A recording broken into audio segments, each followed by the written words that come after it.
السلام عليكم ورحمة الله تعالى وبركاته. تحية لكم الإخوان وتحية لجميع المشاهدين الأعزاء.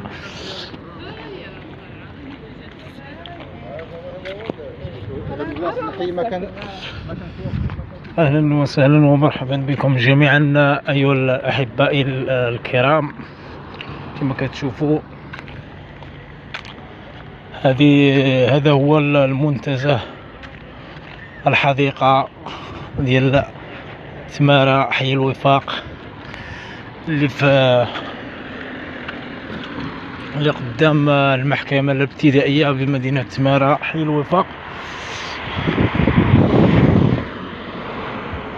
كما كتشوفوا الإخوان والأخوات، أنا الآن أتواجد في عين المكان تحت طلب واحد الأخت متتبعة، تحياتي لها. المهم راه غنصور لك غير شي حاجه، شي لقطات وصافي. سمحوا لي اني مازال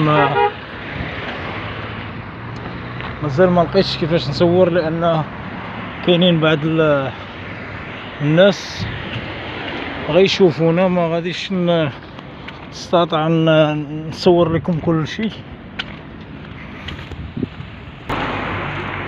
ولكن غنحاول نصور لكم بعض الجنبات وبعض الاماكن، بعض البلايص. والمهم نتمنى هذا الفيديو يعجبكم ان شاء الله، وتحيه للاخوان كاملين. كما قلت لكم الاخوان والاخوات، هذا الفيديو راه تحت طلب ديال واحد الاخت متتبعه ديالي. كنقول لهم ان شاء الله غادي هذا غير فيديو، ما لقيتش كيفاش نصور لك، ولكن كاين الناس، كاينين الحراسه. مره اخرى ان شاء الله غادي تحل، حيت مازال في دور الاصلاح. يعني راه كما كتشوفوا بعض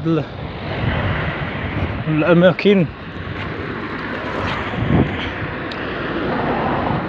راه الحديقه راه زوينه صراحه، يعني غادا في الاصلاحات.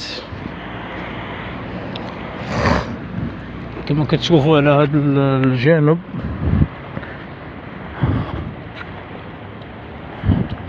في هذا الجانب كما كتشوفوا. المهم انا ما قدرتش نصور لكم دابا حيت كاين الحراسه.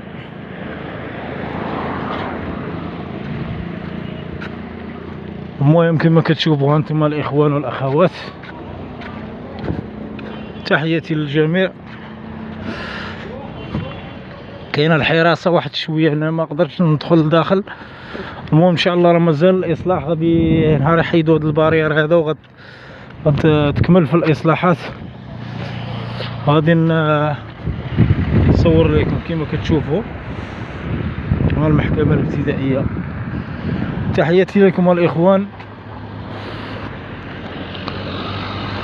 المهم عجبكم هذا الفيديو ما تنسوش الاشتراك في القناه والبارطاج وشي كومونطيو لينا شي كومونتير كتحفيزي.